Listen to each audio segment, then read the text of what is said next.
E'tibor berganmisiz? Qachonki tilanchi yoki bechora odamlarga ahamiyat bermaslikni boshlasangiz, shu kabi odamlar yo'lingizda kam uchraydi yoki umuman uchramaydi. Xo'sh, ular birdaniga qayerga yo'qolib qolishdi ekan-a? O'zingizga mos inson yo'q vaqtda esa shunday insonni uchratishingiz bilan boshqa hadeb sizga mos insonlar uchramay ham qoladi. Sezganmisiz shuni? Xo'p, nimaga? Bu bilan shuncha vaqt ko'p bo'lgan odamlar endi qayerga ketdi? Yoki mana masalan, ko'chadagi sizga yoqimsiz axlatlarga ahamiyat bermay qo'yganingizda birdan o'sha ko'chalar toza bo'lib qolganini ko'rasiz. Nega shunaqa? Buning qandaydir javobi bormi? Albatta bor. Diqqat bilan eshiting. Tasavvur qiling, bu hayotda har bir insonning o'z shaxsiy hayoti bor. Buni doiradek tasavvur qilsangiz ham bo'ladi.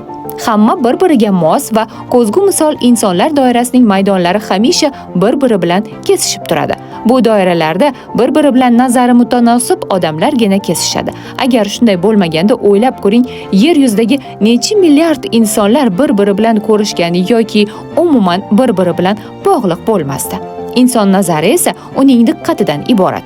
Diqqat qayerda bo'lsa, sizni shu diqqatingizdagi kabi insonlar va hodisalar sizni doirangizga tortilib, siz bilan kesishayotgan, lekin diqqatingiz bo'lmagan va sizni holatingizga daxli yo'q odamlar doirasi esa sizni doirangiz bilan hech ham kesishmayotgani buning yaqqol isbotidir.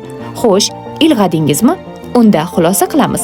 Aslida hayotingizdagi bor odamlar, voqealar bu sizni holatingiz. Sizga faqat yaratuvchi o'z holatingizni qanday ekanini ko'rishingiz uchun mos insonlarni mos vaziyatlarda namoyon etib turadi.